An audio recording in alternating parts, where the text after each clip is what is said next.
আসসালামু আলাইকুম। কল্পনাস lifestyle blog থেকে আমি কল্পনা আপনাদের আরও একটি নতুন ভিডিওতে ওয়েলকাম করছি।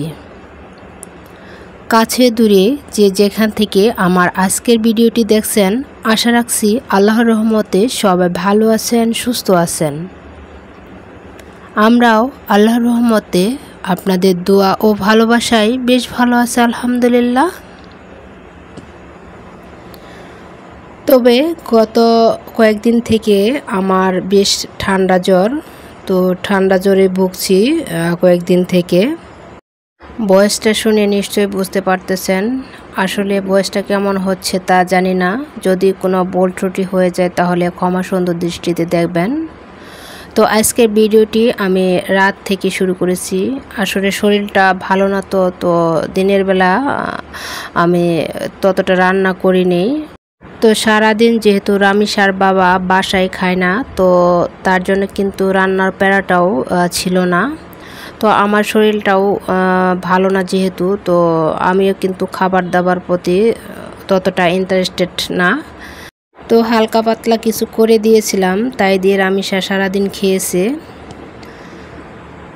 তো ভাবলাম যে বাড়িতে যখন চলে যাব অনেক দিন তো ভিডিও দেওয়ার একটা গ্যাপ পড়ে যাবে, তো কষ্ট হলেও একটা ভিডিও, ছোটো একটা ভিডিও শেয়ার করি। তাই আমি রাত থেকেই ক্যামেরাটা অন করলাম। তো রাতে রান্নাটা উঠিয়ে দিলাম। আজকে একটু খাসির মাংস রান্না করব, আর কিছু রান্না করব না।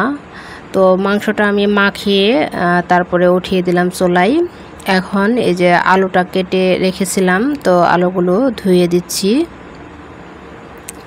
ভিডিওর শুরুতে আপনাদের কাছে ছোট্ট একটা রিকোয়েস্ট করে নিচ্ছি, প্লিজ ভিডিওতে একটি লাইক দিয়ে ভিডিওটি কন্টিনিউ করবেন। আপনাদের একটি লাইকই কিন্তু এই ভিডিওটি আর অনেকের কাছে পৌঁছাতে সাহায্য করবে। আর যদি ভিডিওটি খুব বেশি ভালো লেগে যায়, প্লিজ চ্যানেলটি সাবস্ক্রাইব করে দিবেন এবং পাশে থাকা বেল বাটনটি বাজিয়ে দেবেন। আর যারা কাজটি অলরেডি করেছেন তাদেরকে অসংখ্য ধন্যবাদ।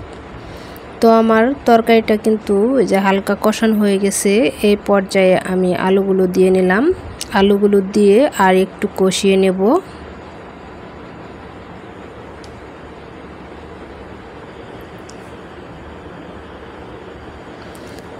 তো আমার তরকারিটা ফুল কষানো হয়ে গেছে।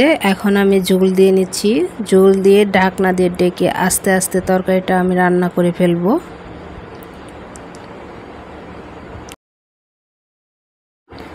তো ভাবছিলাম রান্না শেষ করে আমি রান্নাঘরের একটু কাজ করে নিব রাতের বেলায়, কিন্তু আসলে শরীরের কন্ডিশন এতটাই খারাপ লাগছে যে এখন আর কাজ করা সম্ভব হয়ে উঠছে না। তো এই ভিডিওটি হচ্ছে পরের দিনের ভিডিও। আমি এই কাজটা কিন্তু রাতে করতে চেয়েছিলাম, বাট রাতে আর সম্ভব হয়ে ওঠেনি। এখানে আমি একটু গরম পানি নিলাম আর 2 চামচ খাবার সোডা, আর এখানে লেবুর রস দিয়ে নিচ্ছি। রান্নাঘরের যে বয়ামগুলো, এগুলো আমি হালকা পাতলা করে একটু পরিষ্কার করে রেখে যাব। আসলে অনেকটা সময় কিন্তু এবার বাড়িতে থাকা পড়বে, আর বাড়িতে আমি গেলে 15 দিনের নিচে তো থাকি না।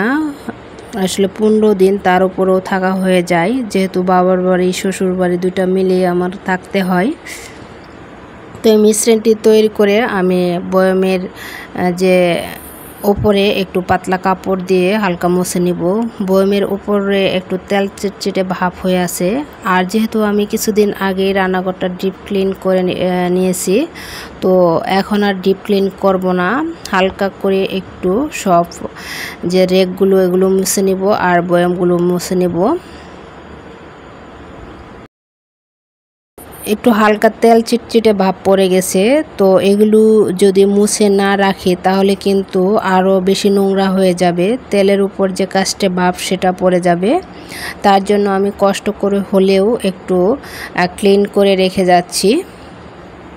জানি না বাড়িতে গিয়ে ভিডিও দিতে পারবো কি না, তো তার জন্য কিন্তু খুব কষ্ট করে এই ভিডিওটা আমি শ্যুট করে তারপর এডিটিং করে দিয়ে যাচ্ছি। তো সব জারগুলো কিন্তু আমি হালকা করে একটু মুছে নিচ্ছি। খুব বেশি যে ময়লা হয়েছে তা কিন্তু নয়, কারণ কিছুদিন আগেই কিন্তু আমি রান্নাঘরটা ডিপ ক্লিন করে নিয়েছি। আর এই জারগুলো কিন্তু আমি একদম পানি দিয়ে ধুয়ে শুকিয়ে তারপর সবগুলো জিনিস রেখেছি।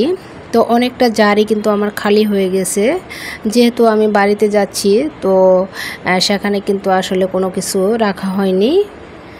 আর এগুলো খালি থাকবে, এসে তারপর আমি আবার রিফিল করে নেব। তো রেকগুলো আমি একটু হালকা করে মুছে নিচ্ছি।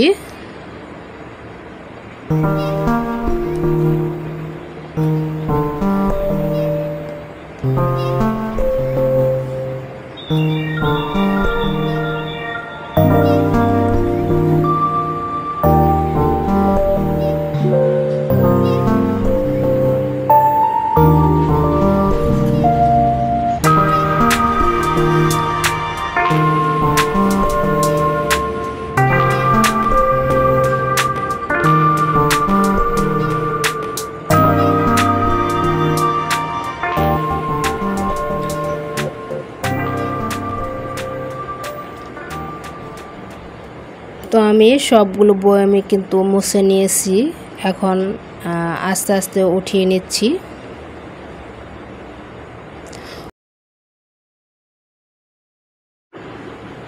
তো ভিডিওটি আমি এখানেই শেষ করব। ঈদের আগে এটাই আমার শেষ ভিডিও। সবার সুস্বাস্থ্য কামনা করে সবার ঈদ আনন্দময় হোক এই প্রত্যাশা রেখে আজকের ভিডিওটি কিন্তু আমি এখানেই শেষ করব। দেখা হবে অন্য কোনো ভিডিওতে। সেই পর্যন্ত সবাই ভালো থাকবেন, সুস্থ থাকবেন। আল্লাহ হাফেজ। আসসালামু আলাইকুম।